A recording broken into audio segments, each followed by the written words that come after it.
Et on va pouvoir démarrer, n'est-ce pas, Herveline?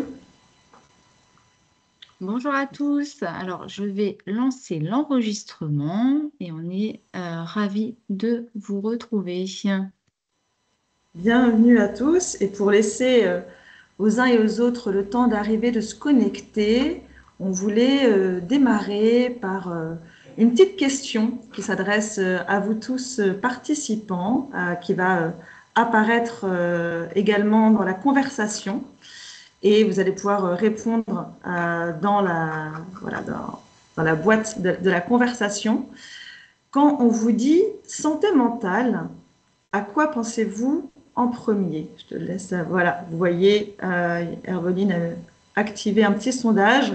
Mettez votre réponse dans la boîte. Quand on vous dit santé mentale, à quoi pensez-vous en premier?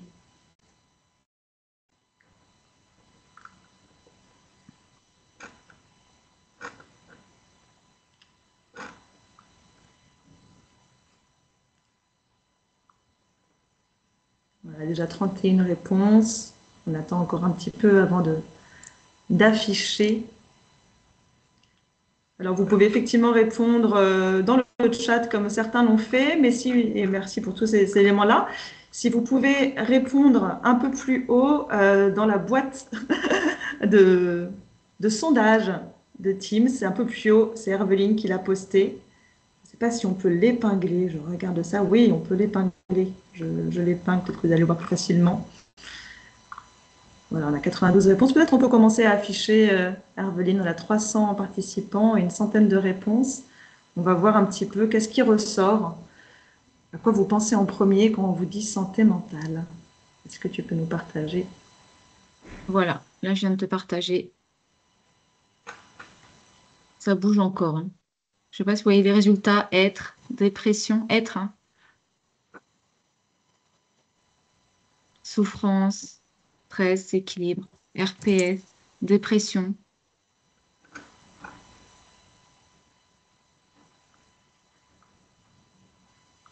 On prend encore.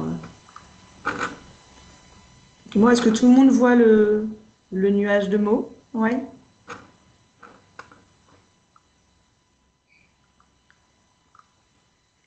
Alors, on va passer à la deuxième question.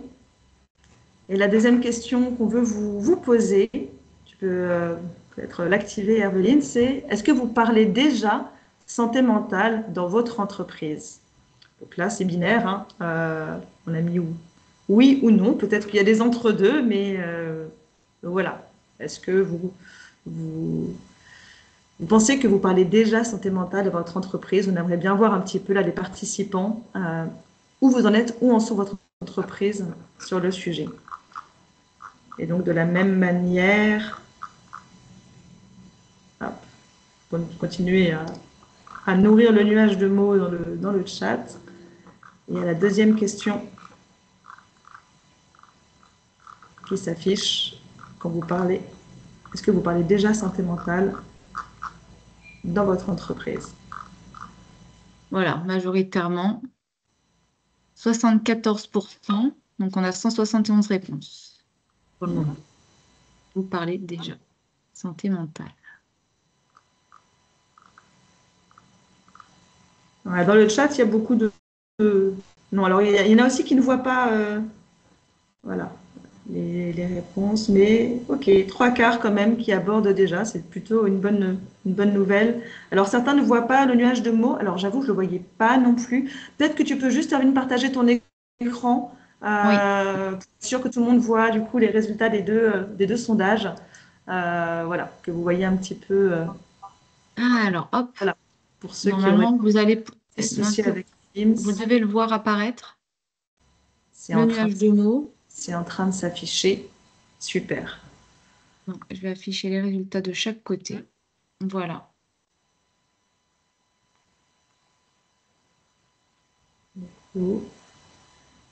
Et affiche le résultat du sondage, peut-être. Il faut que tu répondes au sondage, Herveline, je pense, pour voir le résultat. Alors, moi, je vais. Ah, Vous ou voyez pas alors mon tu l'as. partage d'écran, là? Si. Si, mais on ne voit pas le résultat du sondage. Ah. euh, Alors, il faut vous dire qu'on teste hein, les outils Teams. Donc, voilà, Moi, je vais ils sont pas tout à partager. fait rodés.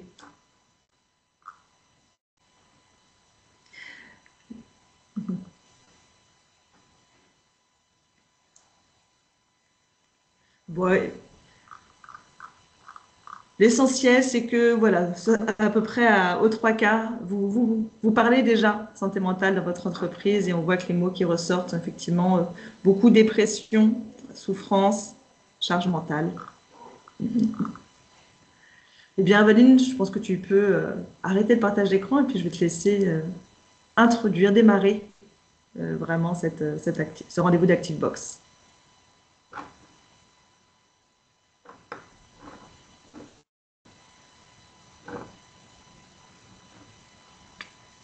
Alors, Elle a l'air figée, est-ce Herveline. que tu m'entends, Herveline? Alors, on a des problèmes techniques depuis ce matin, donc je crois que ça continue. Voilà, il y a des matins comme ça ne veut pas. Ah, eh bien voilà, Herveline s'est déconnectée et va se reconnecter.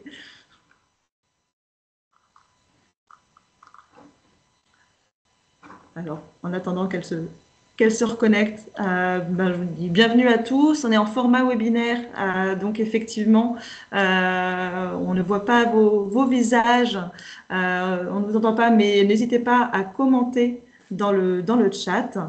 Et ce rendez-vous de l'ActiveBox, de la même manière que l'ActiveBox qui est sorti il y a quelques jours, est vraiment lié à la grande cause nationale 2025 de santé mentale. Et l'enjeu, lorsqu'on a préparé ce rendez-vous avec Herveline, c'est vraiment de développer la prise de conscience. On voit qu'elle est déjà bien là dans vos entreprises, mais que nous sommes tous concernés par ce sujet. Et, euh, et donc, effectivement, là, les intervenants qui vont prendre la parole aujourd'hui vont chacun éclairer avec leur position particulière ce sujet, témoigner de santé mentale et emploi. Alors, j'aimerais laisser l'honneur à Herveline de démarrer, mais pour l'instant, je ne la vois pas revenir. Olivier parlait de faire un bêtisier de rendez-vous d'ActiveBox, celui-là, il est pas mal aussi. On est pas mal.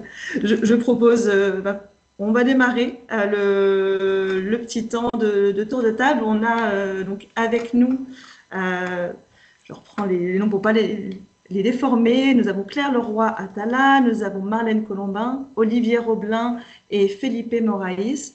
Et je propose qu'on démarre par un tour de table. Tout simplement, on vous a proposé une petite question pour vous présenter ou présenter votre rapport à la santé mentale en plus de présenter qui vous êtes. Et puis après, on rentrera dans l'interview. Peut-être Claire, vous démarrez si la santé mentale était et puis qui êtes-vous?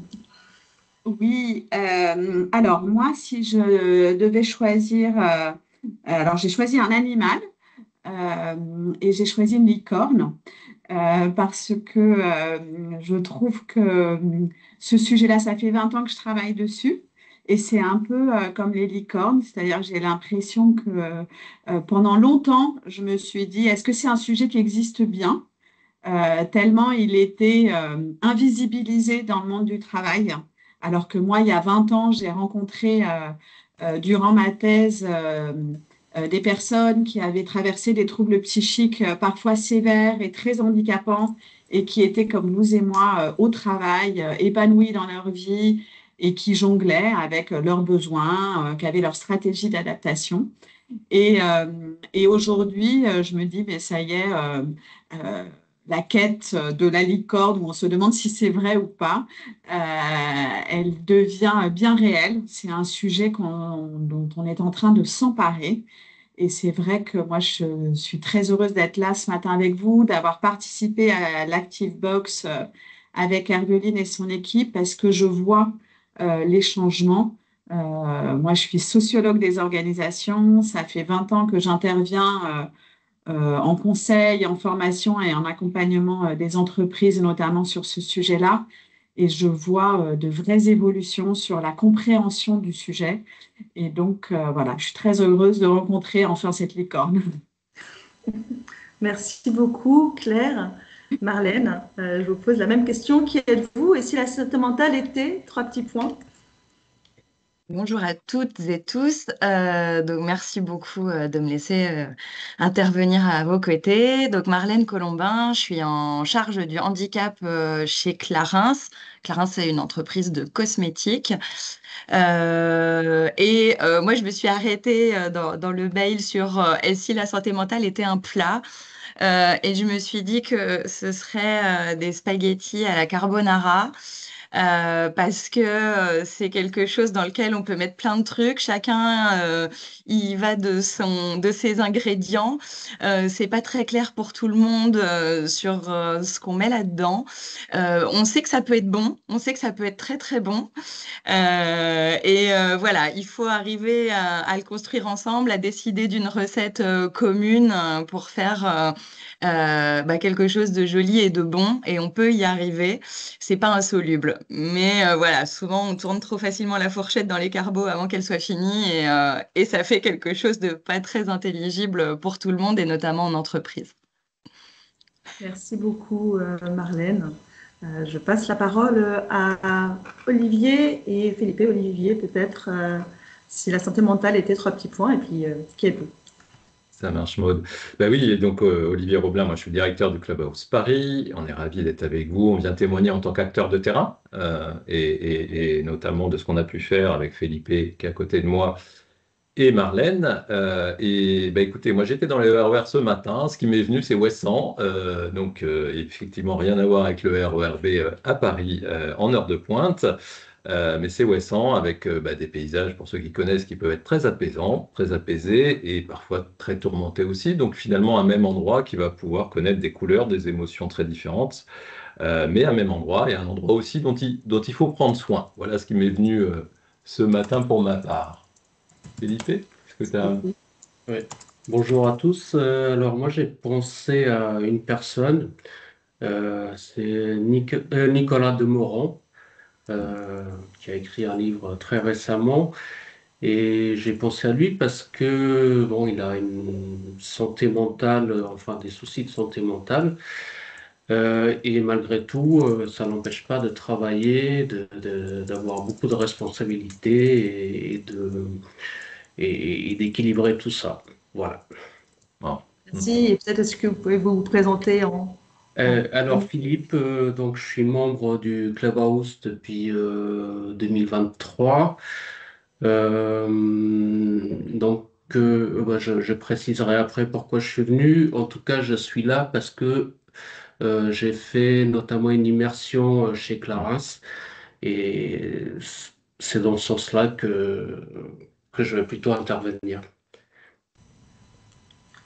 Super, merci beaucoup à vous quatre d'être présents.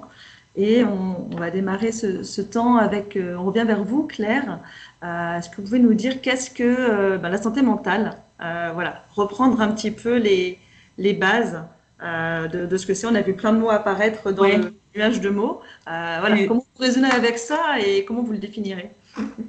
C'est intéressant d'avoir ce nuage de mots parce qu'effectivement, ça rend bien compte de la diversité des situations et des vécus auxquels renvoie cette notion de santé mentale qui pour laquelle on s'accorde sur une définition, en tout cas de la santé mentale, qui est celle proposée par l'OMS depuis plusieurs années.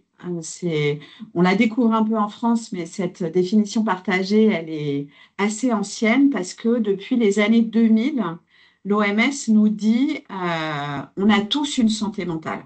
Et ça peut paraître un peu bateau, cette formulation, mais quand on réfléchit à pourquoi l'OMS nous dit ça depuis l'an 2000, c'est que dans toutes les politiques publiques, les messages de santé publique, on a beaucoup insisté pendant des années sur la santé physique et un peu négligé notre autre pied, notre deuxième jambe, qui est notre santé psychique. Et donc, quelque part, on est en train un peu de rattraper le retard et se rappeler qu'on a tous une santé mentale, une santé physique et une santé mentale. Et qu'il n'y a pas des gens qui ont une santé mentale et d'autres qui n'auraient pas de santé mentale. La définition que l'OMS propose de la santé mentale, c'est la suivante. Elle nous dit, la santé mentale, c'est un état de bien-être qui permet à chacun de réaliser son potentiel, de faire face aux difficultés normales de la vie, de travailler avec succès et de manière productive et d'être en mesure d'apporter une contribution à la communauté.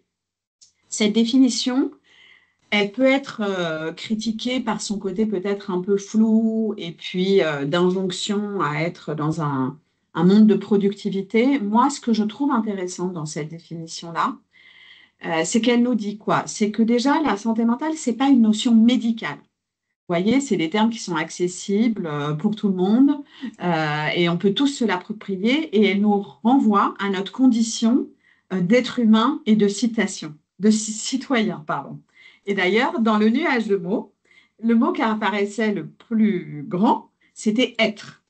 C'est-à-dire que c'est notre condition d'être humain que d'avoir une santé mentale et que celle-ci fluctue et éventuellement de se frotter à la notion de souffrance. La deuxième chose qui est intéressante dans cette définition, c'est le caractère subjectif, c'est-à-dire qu'il y a quelque chose qui nous appartient, qui est un ressenti de bien-être quand on est en bonne santé mentale. Et ça, c'est propre à chacun et on n'est pas égaux par rapport à ça. Et elle nous dit encore deux choses, cette définition. Elle nous dit que être en bonne santé mentale, ça n'est pas ne pas avoir de problème. Elle nous dit que la santé mentale, c'est une ressource, c'est un réservoir sur lequel on va pouvoir s'appuyer pour faire face aux difficultés normales de la vie. C'est-à-dire que la vie, elle nous confronte, elle nous chahute, elle nous emmène dans des mers parfois agitées, comme dans la pointe de Bretagne à Ouessant, et que être en bonne santé mentale, c'est pas que ce soit le grand calme plein, c'est que quand il y a de la tempête, on perçoive les ressources que l'on a, on puisse puiser dans ce réservoir qui nous appartient pour faire face aux vagues, au vent et éventuellement à l'agitation. Et dernier point, la santé mentale, c'est quoi? C'est pas uniquement moi, je me sens bien tout seul dans mon petit coin sur mon île déserte.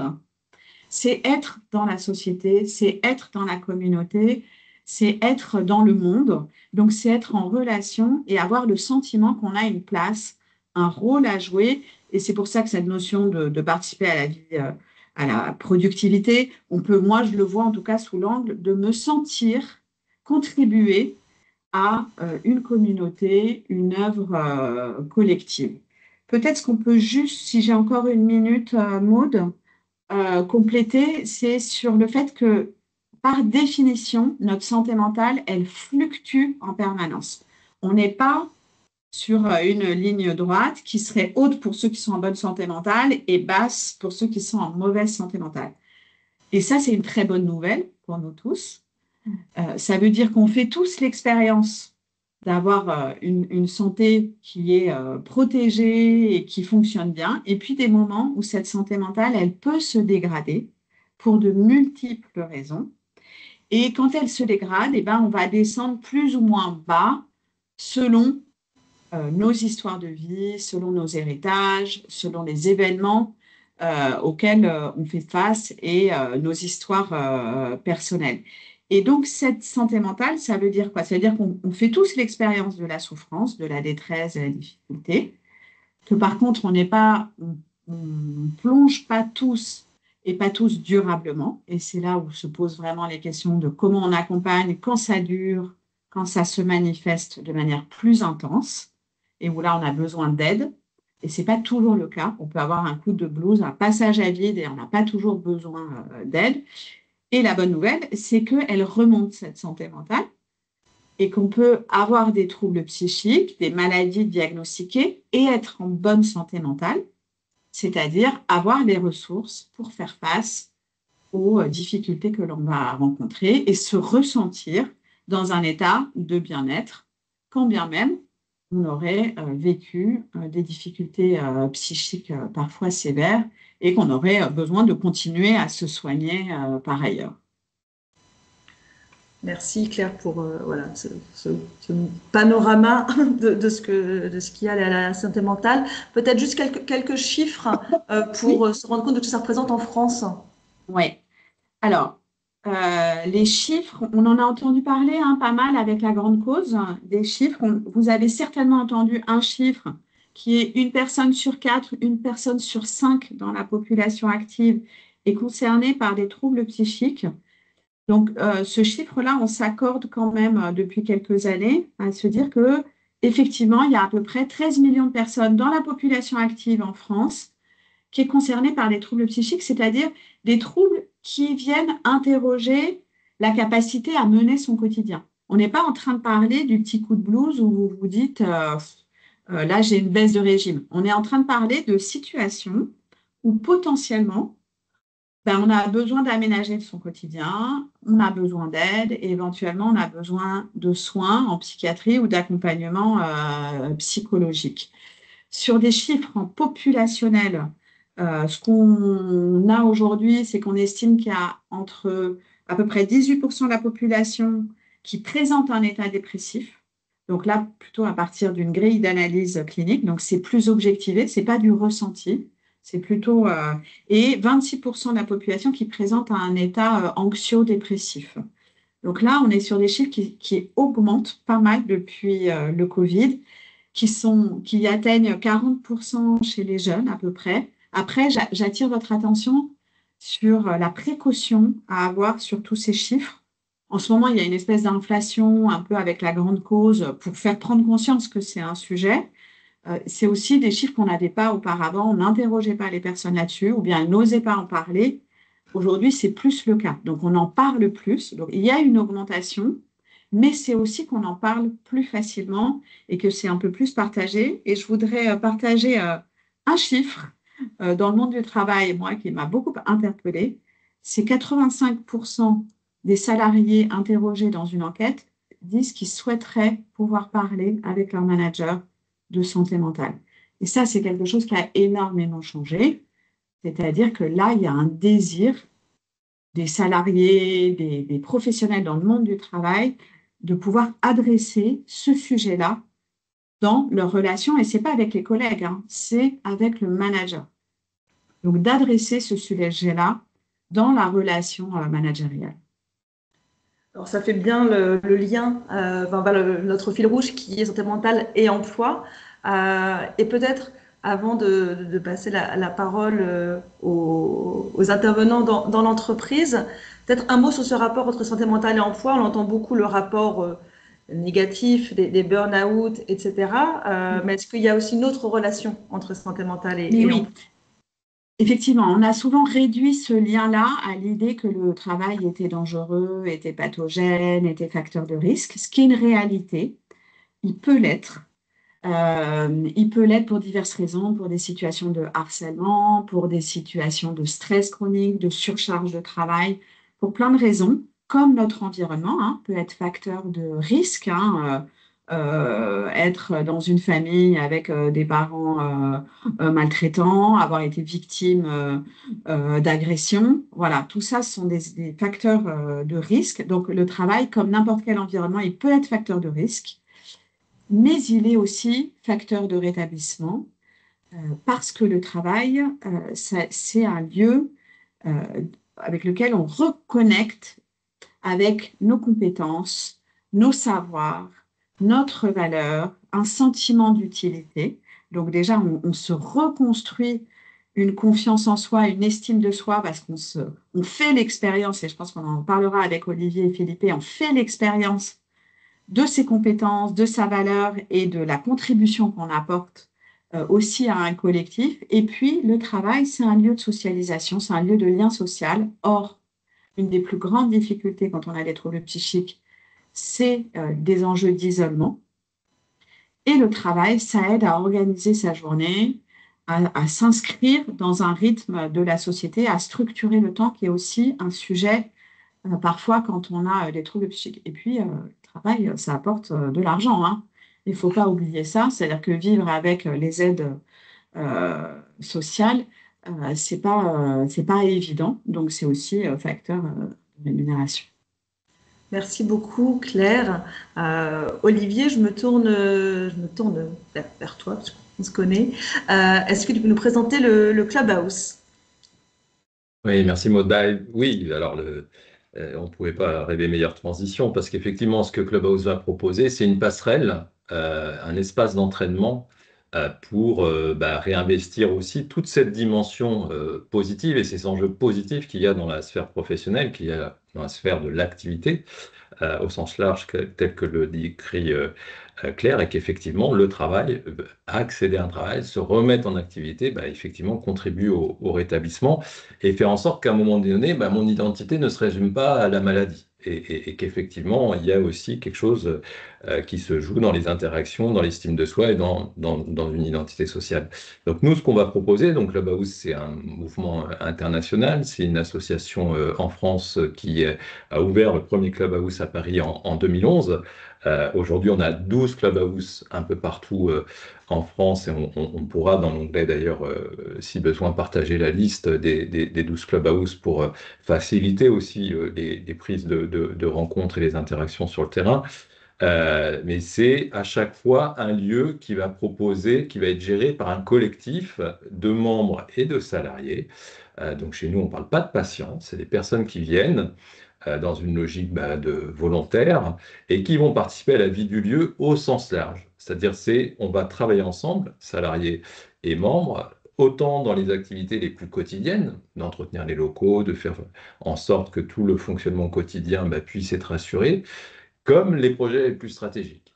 Et donc l'accueil des partenaires, la rencontre avec les partenaires, les présentations à l'extérieur, la gestion de projet, le fait que pour effectivement s'appeler Clubhouse, par exemple, on fait l'objet d'une accréditation par Clubhouse International et qui permet aussi d'actualiser les bonnes pratiques qu'on met en place dans tous les Clubhouse, les membres et les salariés vont travailler ensemble sur chacun de ces aspects. Donc l'idée, c'est de proposer des tâches qui ne sont pas occupationnelles, parce que si les membres ne s'engagent pas dans ces tâches, effectivement, le Clubhouse ne peut pas fonctionner, et de les proposer, de faire en sorte que plus on ouvre des opportunités, plus les personnes, en fonction de leurs affinités, de leurs envies, vont pouvoir s'engager dans ces activités, dans ces interactions, et revenir finalement dans un espace sécurisé et bienveillant et inclusif qu'on peut proposer au sein d'un Clubhouse, pouvoir se réentraîner et pouvoir se rapprocher le plus près possible à nouveau d'une activité, d'une insertion sociale et professionnelle. Donc en résumé, c'est vraiment, et vous l'aurez d'ailleurs, il y a une vidéo qui le montre très très bien, vous êtes plongé dans le quotidien en 2 minutes, vous êtes plongé dans le quotidien de 4 Clubhouse. Vous avez effectivement une interview de plusieurs membres, de plusieurs salariés, des chargés d'insertion Clubhouse, et vous comprenez, voilà, en 2 minutes, quel est notre travail, avec 4 mots-clés vraiment à retenir. Il y a des mots peut-être comme ça qui sont intéressants aussi à partager dans cette année de grande cause. C'est aussi une façon tous de s'acculturer sur certains de ces mots si on ne les connaît pas encore. Donc pour nous, cette notion de pair et danse, donc on n'est pas les seuls, mais effectivement, la pair et danse va être un levier très important au sein d'un Clubhouse. Le fait que les membres peuvent s'entraîner, ça peut prendre des formes très différentes, peuvent s'entraider et peuvent travailler ensemble.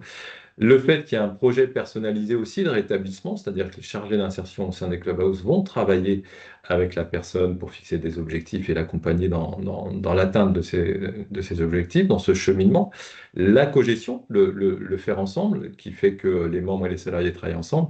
Et puis l'autodétermination. On rentre dans un Clubhouse parce qu'on a eu envie de pousser de cette porte, et on s'engage dans les activités. C'est un choix de la personne et c'est une des conditions pour que ça puisse fonctionner. Alors, l'autre condition pour laquelle ça puisse fonctionner, on en vient aussi tout doucement à effectivement la collaboration qu'on a pu avoir avec Marlène et Felipe, c'est de travailler avec des entreprises. Alors, des employeurs publics, des entreprises privées.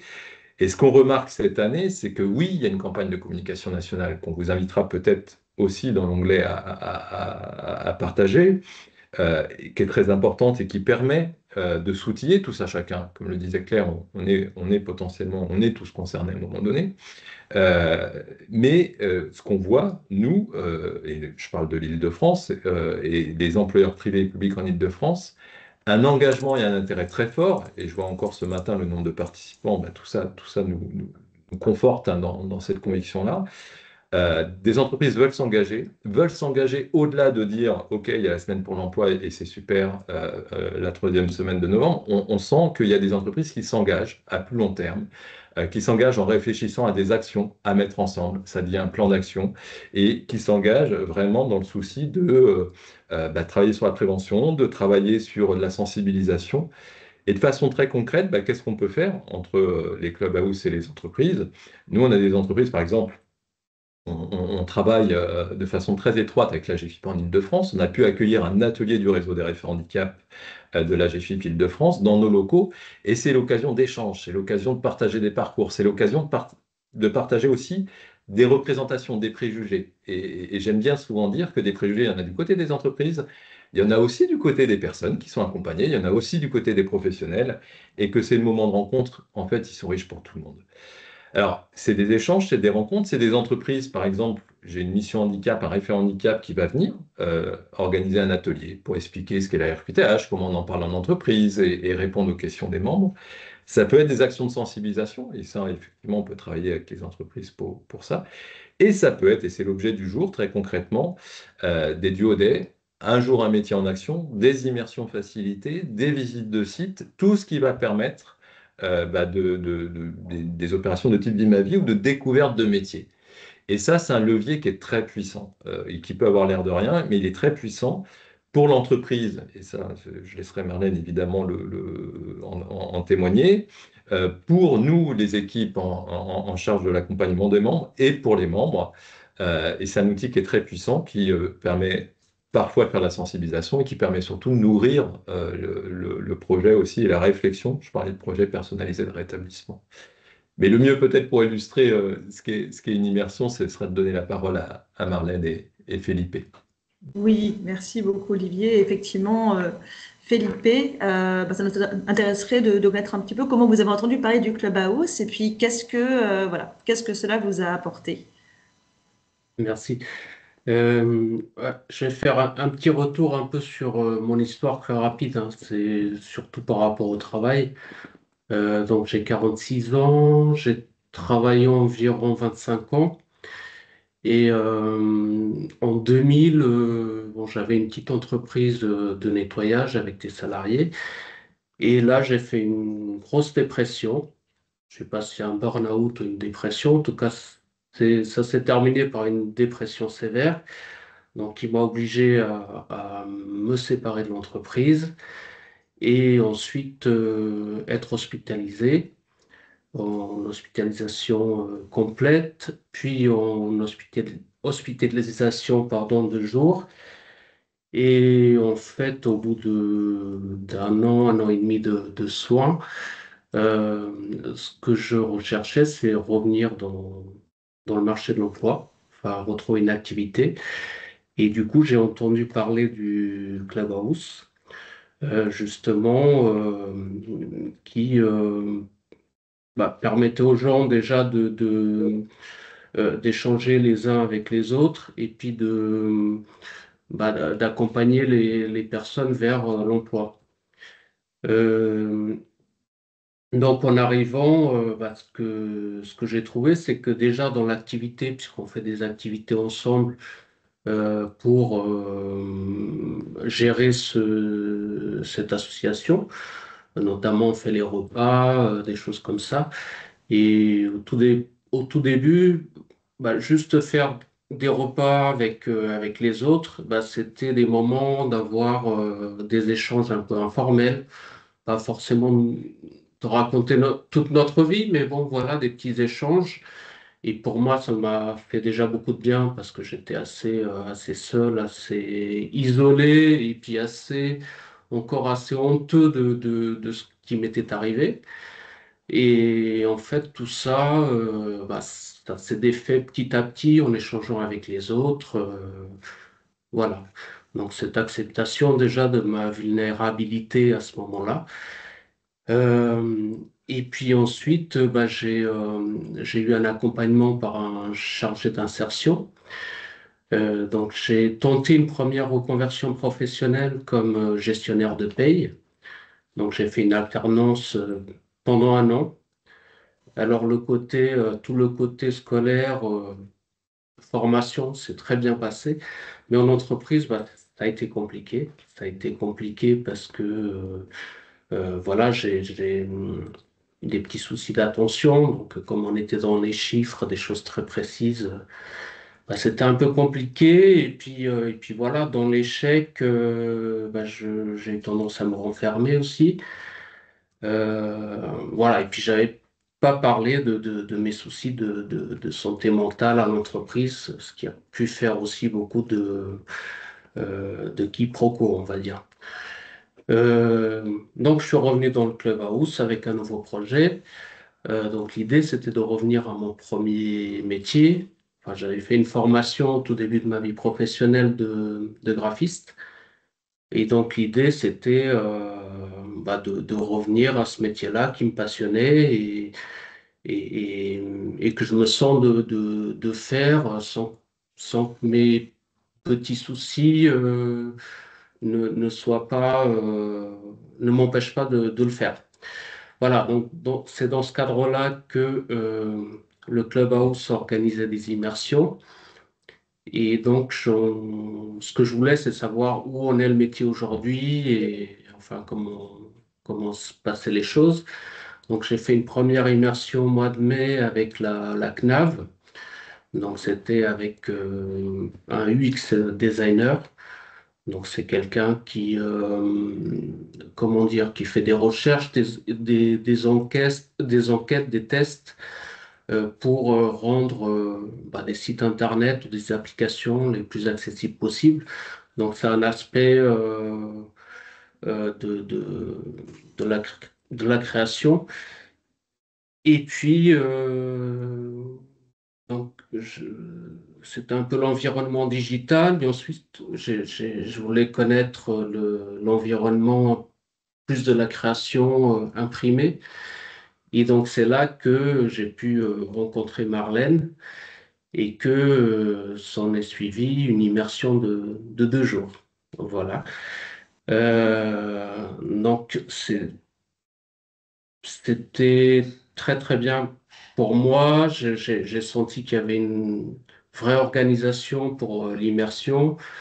Donc, j'ai pu discuter et voir des différents services. Donc, j'avais un tuteur Tim qui était très à l'écoute de mes besoins et puis on a pu beaucoup échanger sur le métier. J'ai aussi pu échanger avec des personnes justement sur la santé mentale.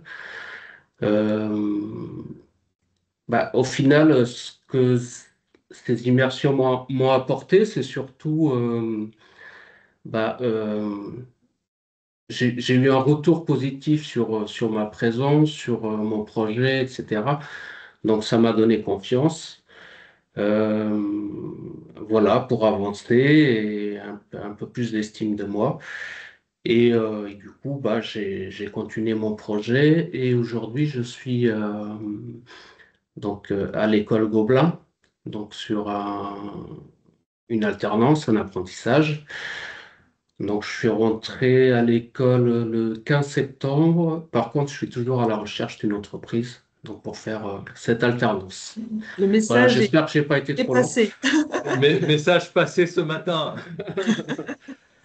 Merci. Et je repasse la parole à Herveline qui est parmi nous de retour pour la fin de l'interview avec Marlène. Herveline. Oui, oui, ça y est, je me suis enfin reconnectée. Merci Maud d'avoir pris le relais et merci à tous. Donc, ben voilà, je vais faire le lien avec Marlène, puisque ben voilà, Felipe a été en immersion de chez Clarins. Et donc, voilà, de plus en plus d'entreprises sont engagées. Est-ce que voilà, Clarins est engagé aussi hein, à intégrer des personnes? Est-ce que tu peux nous en dire quelques mots? Alors oui, bien sûr. Donc, Clarins s'en est engagé sur le sujet du handicap, puisque j'ai coutume de dire que ça fait partie de l'ADN de l'entreprise, puisque la femme du fondateur, qui s'appelait Maria Luisa, était elle-même en situation de handicap. Donc, on a toujours eu cette volonté d'accompagner les personnes en situation de handicap et d'accompagner sur la santé mentale nous permet de le remplir. Et sur la santé mentale, c'est vrai que c'est pas forcément le premier sujet qu'on aborde en entreprise quand on n'est pas, voilà, quand on n'a pas l'habitude de parler du sujet. Donc c'est parce que déjà on avait une certaine maturité quand même, je dois le dire, sur le sujet que je me suis dit, allez, cette année on se lance. On avait déjà parlé, voilà, de tout ce qui est plutôt physique, de ce qui est problématique auditive, problématique, voilà, sensorielle de manière générale, les maladies de manière générale, et puis ensuite on est allé sur la santé mentale. Et comme c'était grande cause nationale cette année, je me suis vraiment appuyée là-dessus pour rédiger des articles en interne sur le sujet de la santé mentale, pour donner des chiffres, pour reprendre un peu les définitions qu'a donné Claire au début, voilà. Et puis, eh ben, pour me mettre en lien avec des structures comme le Clubhouse, pour venir amener aussi ce sujet de santé mentale en interne chez Clarins. Et donc, on a fait les immersions. Je voudrais quand même dire aussi que ce qui est intéressant, c'est qu'on fait venir les gens à nous. Et je vais en parler dans un deuxième temps, mais on va aussi dans les clubhouse. Et donc, c'est aussi un échange. Et c'est pas que on accueille la santé mentale chez nous et voilà, on fait des binômes pour favoriser l'insertion, mais c'est vraiment un échange. Et ça, je tiens à le souligner. Ça permet d'engager nos collaborateurs aussi. On a fait venir, par exemple, toute une équipe de com pour aider sur un plan de com au niveau du Clubhouse. Alors, c'était une activité ponctuelle. Je pense que les activités plus sur la longueur sont mieux, parce que c'est beaucoup d'organisation pour tout le monde. Mais voilà, d'envisager des journées chaque mois pour venir accompagner aussi sur du mécénat de compétences les Clubhouse, c'est aussi quelque chose à pousser, me semble-t-il. Et donc, voilà, on a fait ça, mais on a aussi accueilli des personnes comme Felipe. On a fait plusieurs duodets. Alors oui, du coup, on s'est appuyé sur la santé mentale en disant, voilà, regardez, ça fait pas peur, promis, parce que on va pas se le cacher. C'est aussi ça en entreprise qu'on peut avoir comme stéréotype, comme cliché. Et donc, c'était aussi de venir casser ces stéréotypes et ces clichés auprès de nos collaborateurs. Parce que aussi, moi, l'enjeu, c'est que nos collaborateurs sont aussi concernés par des sujets de santé mentale et qu'ils n'en parlent pas forcément. Alors que, comme l'a souligné aussi tout à l'heure Claire, ils ont envie d'en parler. Mais il faut arriver à faciliter cette prise de parole. Et donc, c'était vraiment ça l'enjeu aussi pour nous. Et donc, en faisant venir des duodets, c'est favoriser la réinsertion, notamment des membres des clubhouse, pour valider un projet professionnel, pour voilà, c'était aussi, on l'a fait en PMSMP, en période de mise en situation professionnelle, par exemple pour Felipe, qui devait valider aussi son projet auprès de Pôle emploi, il me semble. Donc voilà, on a été un maillon de la chaîne, hein, je dois dire que ces immersions, ça rend aussi nos collaborateurs alliés du sujet. Tu as évoqué Tim, Felipe, qui était ton tuteur sur ces 2 jours. Hein, on a fait le duodé sur 2 jours. Voilà, c'est quelqu'un qui s'est rendu compte aussi des difficultés qu'on pouvait rencontrer quand on avait des difficultés de santé mentale et qui s'est dit que c'était pas normal que les personnes qui ont des problèmes de santé mentale soient limitées dans leur accès à l'emploi, alors que Felipe, voilà, on a adoré te recevoir. Comme tu as dit, tu as été validé par des personnes qui bossent dans le graphisme. Et voilà, donc il n'y a pas de raison que ça puisse pas fonctionner, santé mentale et emploi. Et donc, nous, on se porte garant, hein, côté Clarins, du sérieux, notamment de Felipe qui recherche son alternance. Franchement, allez-y, vous avez une perle. Voilà. Super. On a pas mal de questions. Alors, je vois qu'il y a des mains qui se lèvent chez les participants. Je vous invite à les poser soit dans la conversation, soit dans QR, questions-réponses. Donc, certaines entreprises souhaitent décorréler le sujet de la santé mentale du handicap psychique en termes de sensibilisation du collectif de travail. Qu'en pensez-vous? Alors, je pense que c'est pour toi, Claire. Oui, j'ai vu cette question et effectivement, je trouve que c'est un grand sujet parce que je sais à quel point l'organisation dans les entreprises finalement oblige à définir des périmètres. Euh, et donc, c'est vrai qu'on pourrait avoir tendance à se dire, ben, on doit d'un côté parler du handicap psychique et de l'autre côté des enjeux de santé mentale et de prévention et de promotion de la santé mentale. Euh, c'est, il me semble, un peu dommage et puis peut-être moins efficace quand on cloisonne ces sujets-là. Déjà parce qu'il y a toute une partie des personnes qui ne se reconnaissent pas du tout dans les politiques du handicap, qui ne connaissent pas leurs droits et qui ne souhaitent pas faire cette démarche de reconnaissance. Alors, ça ne veut pas dire qu'il ne faut pas informer sur le fait que ce droit existe et que c'est possible, mais il me semble qu'on passe à côté d'un certain nombre de personnes qui pourraient euh, se maintenir en emploi, revenir au travail, voilà, si on les accompagnait, quand bien même elles seraient reconnues en situation de handicap ou pas. Et par ailleurs, il me semble que on ne peut pas décorréler les enjeux environnementaux de la santé mentale, organisationnelle, faire le lien avec les risques psychosociaux aussi. Sinon, on perd le sujet. Et en fait, si on fait le parallèle avec d'autres types de handicaps, ça nous paraît une évidence. Quand on s'interroge sur l'accueil, l'intégration et l'accessibilité pour des personnes qui ont des problèmes de mobilité, un handicap moteur, on va regarder le bâti, les salles, les circuits de circulation.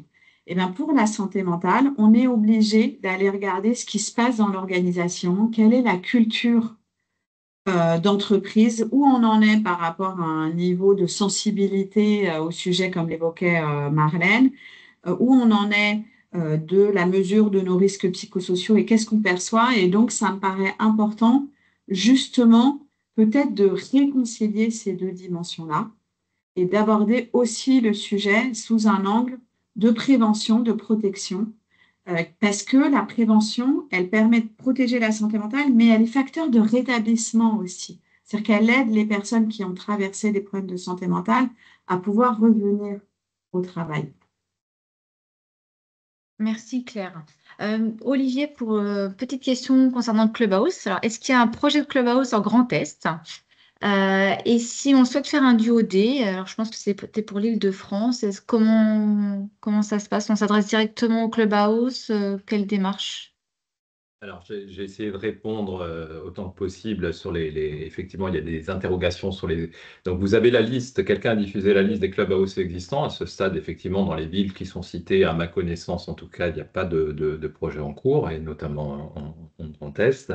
Sur Duodet, je vous ai Alors, Duodet, premièrement, ce qui est intéressant, effectivement, c'est de partir des métiers partir des sites qui peuvent accueillir, que vous pouvez faire visiter. C'est pas forcément le troisième jeudi du mois de novembre, donc ça peut être aussi à d'autres moments avec d'autres dispositifs.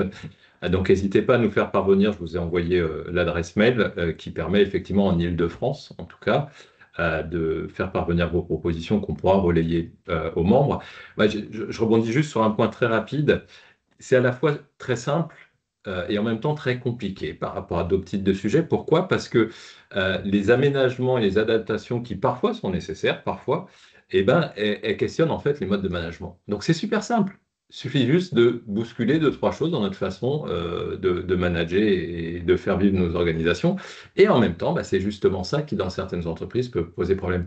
Je vous dis juste une petite anecdote qui est extraordinaire, qui a énormément de force. C'est Delphine, pour pas, donc, qui était membre, qui est membre du Clubhouse, et qui a fait des dizaines d'entretiens de recrutement. Et en fait, à chaque fois, elle pose le fait qu'elle a besoin de 2 jours de télétravail dans la semaine pour arriver à trouver son équilibre.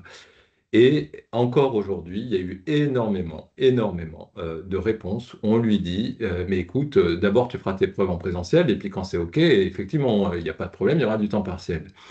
Et elle me disait, mais c'est comme si voilà, je marche avec 2 béquilles et on me dit, mais avance sans tes 2 béquilles et puis quand tu arriveras à marcher, tu les reprendras. Et voilà, je trouve que ce qu'elle a dit a énormément de force. Il faut arriver aussi, et je crois que ça a été dans l'échange avec Felipe et Marlène, à exprimer des besoins dans ces moments-là. Et pour le faire, il faut sentir que cette parole peut être accueillie et que c'est possible, effectivement, que ces adaptations qui sont pas forcément compliquées sont possibles et qu'on peut les exprimer. Ouais. Merci Olivier. Alors Claire, une autre question. Tu suscites beaucoup d'intérêt. Certains recherchent sur Internet qui tu es. Tu as fait une thèse sur les troubles psychiques en lien avec le maintien dans l'emploi. Et donc, quels sont, selon toi, les principaux aménagements qui peuvent être mis en place, à part bien sûr le télétravail, mais voilà, est-ce que voilà, tu as d'autres éléments à partager? Eh bien, effectivement, comme le disait Olivier sur les aménagements, c'est à la fois très simple, très accessible et parfois plus complexe parce que on vient toucher des enjeux de relations, des enjeux de fonctionnement des collectifs, des dynamiques collectives. Donc, c'est passionnant euh, et très accessible et en même temps parfois complexe.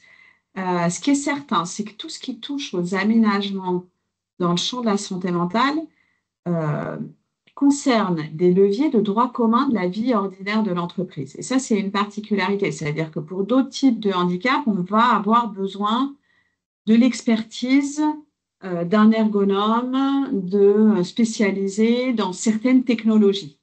Là, la ressource, elle est plutôt d'une ergonomie organisationnelle.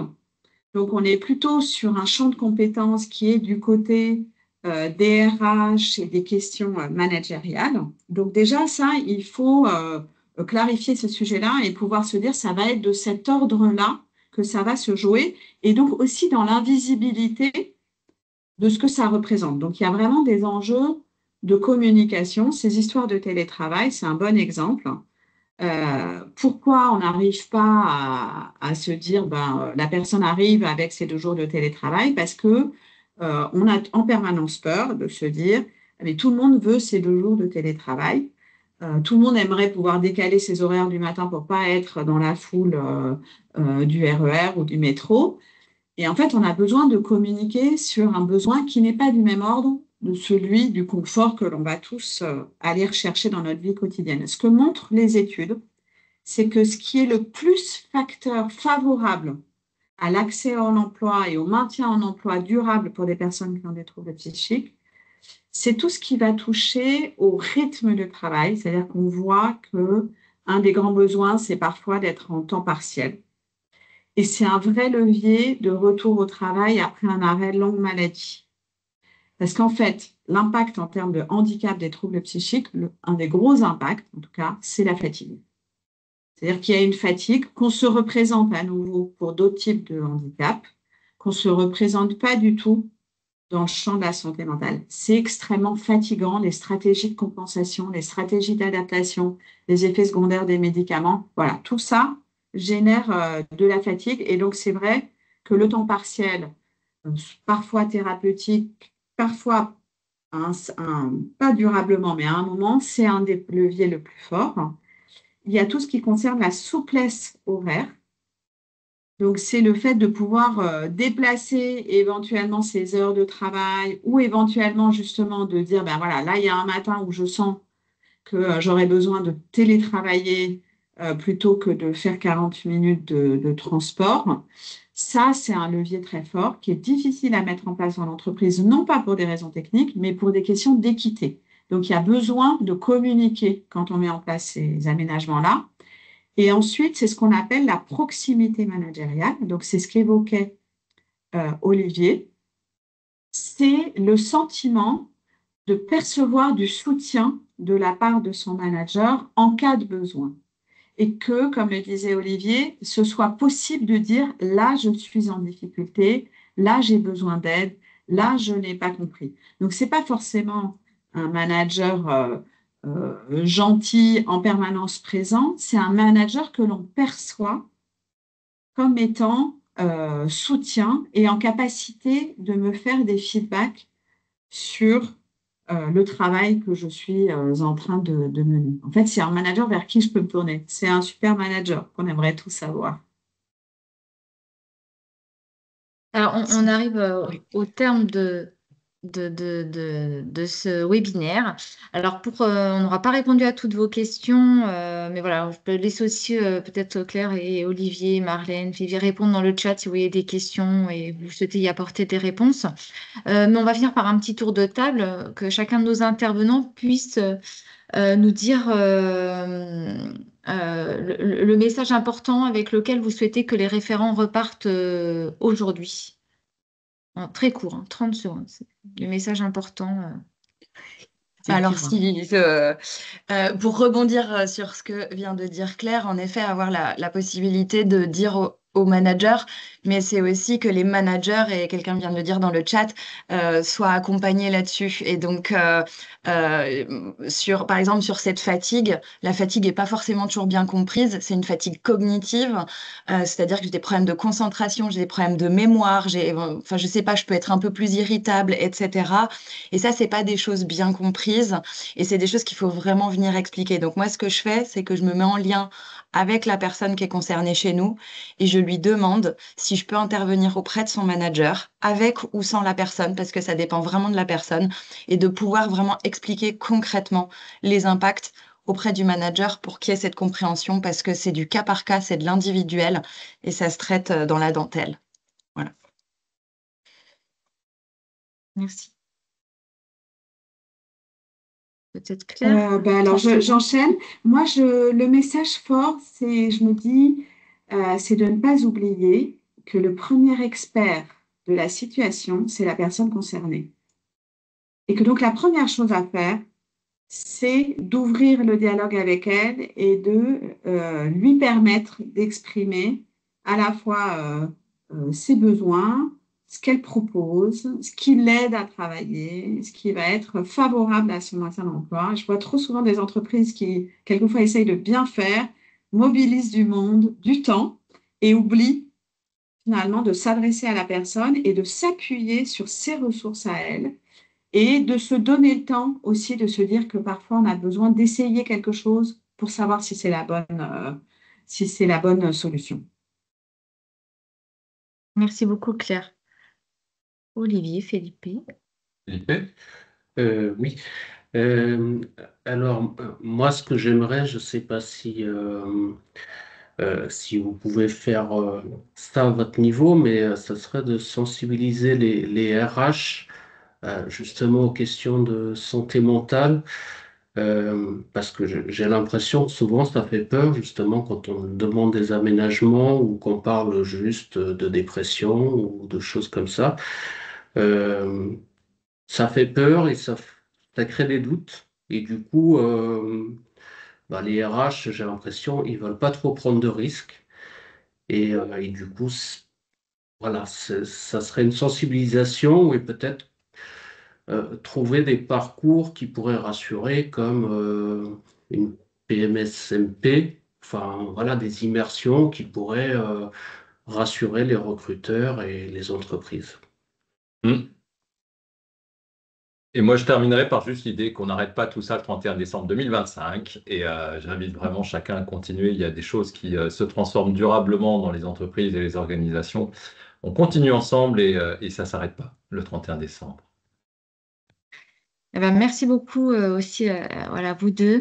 Alors, je vais vous donner quelques informations avant de nous quitter. L'AGEFIP a créé un dossier spécial santé mentale que vous pouvez donc retrouver sur notre site. Le prochain rendez-vous de l'ActiveBox, eh bien, ce sera l'année prochaine. Voilà, c'était notre dernière ActiveBox. Je ne l'ai pas dit, j'étais pas là au démarrage. Vraiment, je suis vraiment confuse avec ces problèmes techniques.